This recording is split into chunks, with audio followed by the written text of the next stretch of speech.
Hola, ¿cómo están? En este video vamos a ver el tema de regresión lineal en Python, tanto simple como múltiple. Como siempre, en la descripción del video tienen el link para llegar a este cuaderno de Google Colab. Arrancamos con el tema de los datos. Bueno, acá voy a importar el paquete pandas para armar un data frame con estos datos que yo propuse. La idea de estos datos que estoy proponiendo es que se cumplen ciertas cuestiones que ahora vamos a ir viendo que se dan, y en otro video, cuando analicemos los supuestos de Markov, estos datos están armados para que se cumplan determinadas cosas y poder mostrarles, ¿no? Así que bueno, déjenme avanzar con esto para que sea más fácil la interpretación de algunos resultados. Bueno, acá tenemos el data frame con el que vamos a trabajar, pero obviamente esto puede ser algo que ustedes importen desde otro lado y se trabaja de la misma manera, ¿no? Acá tenemos la variable i, que es la variable a explicar, y las variables explicativas, la variable x1, x2 y x3. Lo primero que uno tiene que hacer antes de arrancar con regresión lineal es ver el tema de la relación entre las variables, ¿no? Porque la relación que tiene que haber es una relación lineal. Así que lo primero que vamos a hacer es un diagrama de dispersión entre las variables. ¿Qué variables? x1 e y, x2 e y x3 e y, ¿no? Bueno, acá vemos que son tres gráficos que son de este paquete que yo voy a descargar. Y bueno, en la primera parte le pido que arme el gráfico y después, acá tengo que hacer una aclaración. Con respecto a los gráficos, es todo un mundo en sí. Ya veremos hacer algún video. Pero bueno, estos son bastante simples, donde primero pido que arme el gráfico y punto y coma, continúo pidiendo que a ese gráfico se le agregue, ¿qué cosa? El nombre del eje X, el nombre del eje Y y el título. Y después le pido que me devuelva el gráfico. Y lo mismo para los tres que estoy haciendo. Entonces acá tenemos los gráficos de dispersión, ¿no? Por ejemplo, el gráfico de dispersión para la variable x1 e y es esto que está acá. ¿Y qué es lo que podemos ver? En primera instancia, uno ve que en la medida que aumenta el valor de y de x1, que es lo que tengo en el eje x, la variable y aumenta. Habría una relación lineal positiva. Seguimos. En el gráfico de la variable x2 e y, acá lo que podemos ver es que no hay una relación lineal, ni positiva ni negativa, y tampoco uno podría ver otro tipo de relación entre las variables.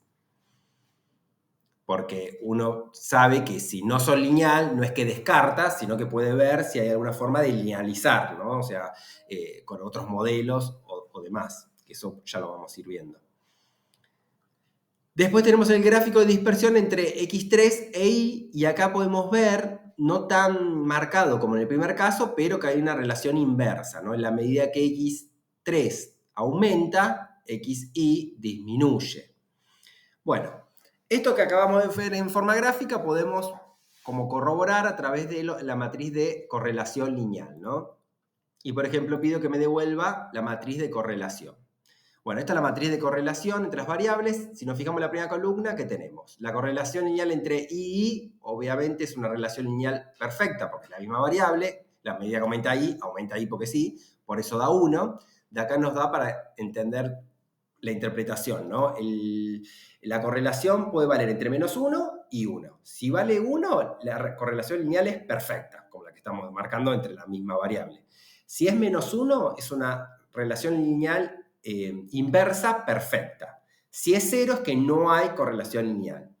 Obviamente, que no se espera que valga 1, -1 y 0, sino uno analiza en el entorno donde está el valor. Por ejemplo, la variable x1 vale 0.93, cercana a 1. Lo que nos está diciendo es que hay una buena relación lineal positiva, directa.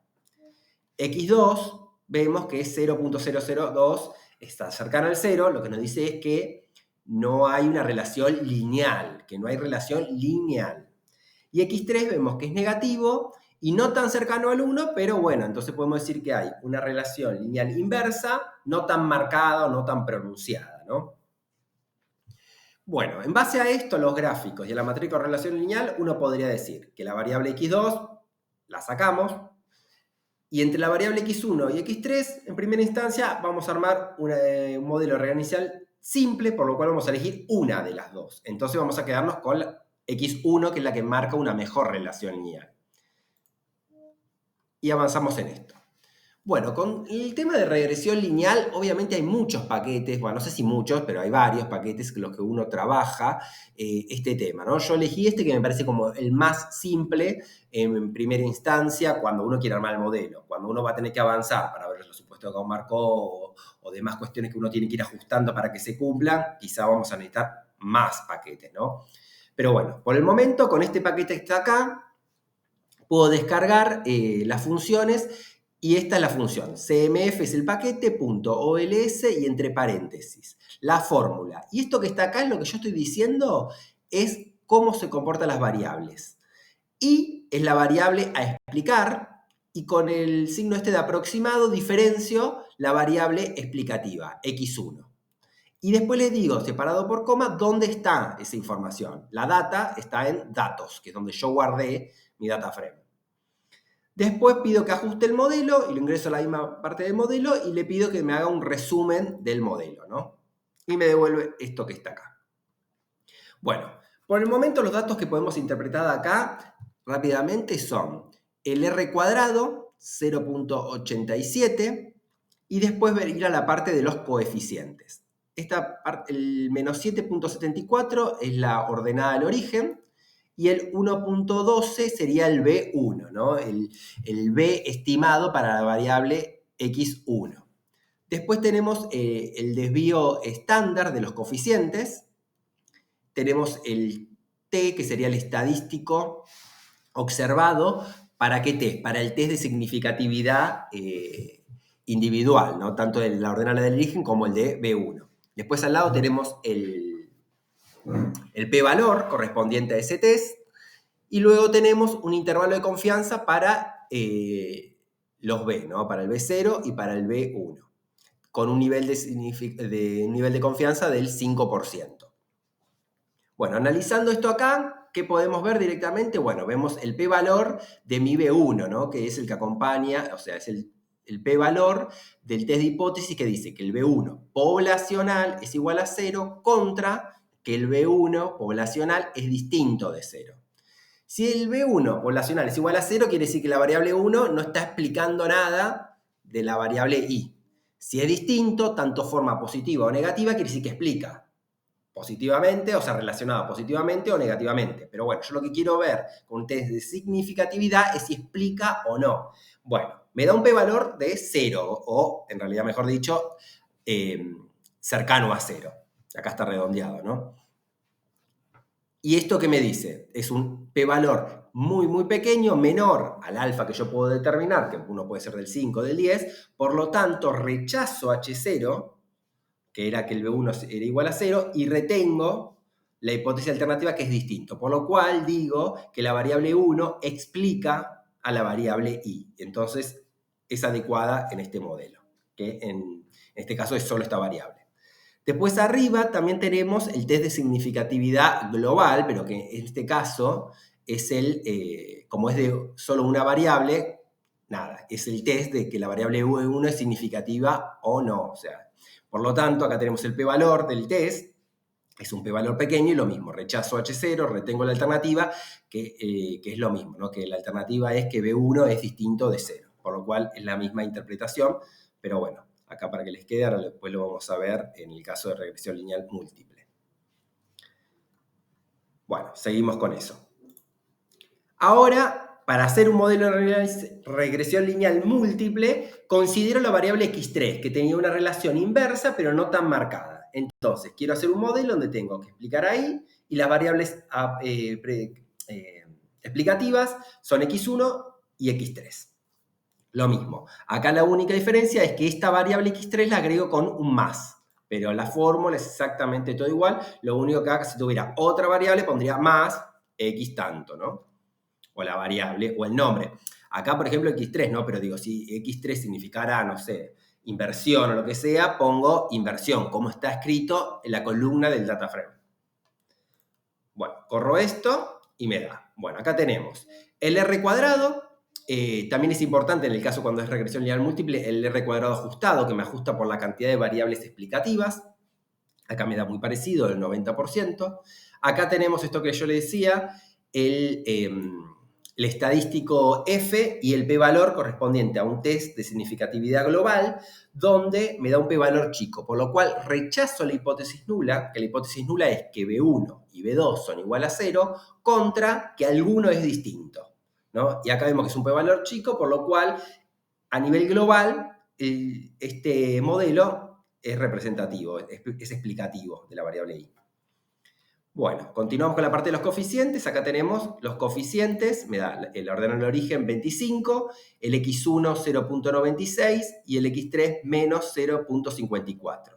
Al lado tenemos el desvío estándar de los coeficientes, el estadístico t para el test de significatividad individual, el p-valor correspondiente a ese test y un intervalo de confianza con un nivel de confianza del 95% para los coeficientes B0, B1 y B2. Bueno, acá que interpretamos es el p-valor correspondiente al test de significatividad individual de x1, me da 0, por lo cual es un p-valor pequeño, rechazo la hipótesis nula, retengo la alternativa, entonces digo que la variable x1 explica a la variable y, y en el caso de la variable x3 me da también un p-valor pequeño, no tan chiquito como el anterior, pero es pequeño porque es 0.003, por lo cual rechazo h0, retengo la alternativa y digo que la variable x3 explica a la variable x1. En estos casos uno no puede decir de qué manera, ¿no? Recuerden que si uno quiere ver la relación, si es positiva o negativa, podría hacer un test, digo, si uno quiere ponerle el énfasis eso, contra mayor o contra menor. Pero bueno, en este caso estoy haciendo un test contra distinto y lo que me dice es, ¿explica o no explica? O sea, ¿la variable es adecuada en el modelo o no? Después, si uno quiere analizar cómo es el coeficiente B1 poblacional y B3, digámosle, pero en realidad sería B2 porque hay dos variables, podría hacerlo contra mayor o contra menor, ¿no? Y ahí la interpretación sería distinta.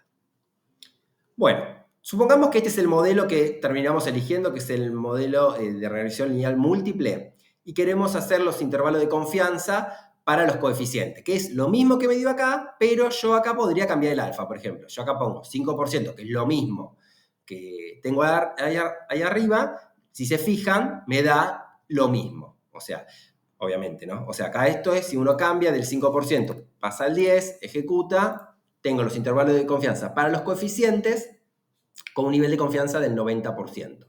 Yo acá, esta primera parte es la de el comando que me devuelve eso. Y lo ingresé en un IC, que es, o sea, una variable donde está mi data frame con los intervalos de confianza. Y a eso le agregué una columna que se llama coef, de coeficientes, con esto, que me devuelve los coeficientes. Porque si se pedía solo esto, me devolvía el intervalo, que son las dos primeras columnas, y bueno, a mí me interesa ver la tercera para ver si está dentro o no, ¿no? O el valor estimado específico, ¿no?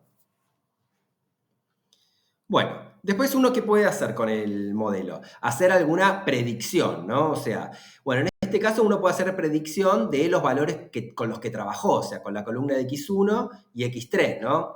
Entonces, a través de este coeficiente, de esta fórmula, tenemos esta tablita que está acá, ¿no? O sea, igual un data frame, y lo que vemos es, en la primera columna, el valor estimado, o sea, para el primer valor de x1 y de x3, me da el i estimado, ¿no? El i ajustado. Luego me da el desvío estándar de del I ajustado. Después tengo el límite inferior y el límite superior del intervalo de confianza de la respuesta media, y después tengo el límite inferior y superior del intervalo de confianza de predicción. Si se fijan, el intervalo de predicción es más amplio que el intervalo de la respuesta media. ¿Por qué? Porque la variabilidad de la respuesta media es menor. O sea, el intervalo de confianza para la respuesta media es un intervalo para la predicción media, dado un x1 y un x3. ¿Cuál es la respuesta media que se da a partir de esos valores? Y el otro es el intervalo de confianza para el valor específico, o sea, para el i, no de medio, sino el valor i, por lo cual va a ser más amplio. Y después, por último, tenemos un intervalo de predicción si uno quiere poner diferentes valores. Por ejemplo, la variable x1 y x3 le quiere poner valores. Acá podemos armar esto y pedirle que me ejecute con estos valores de x1 y de x3. Y me da lo mismo, pero para estos valores.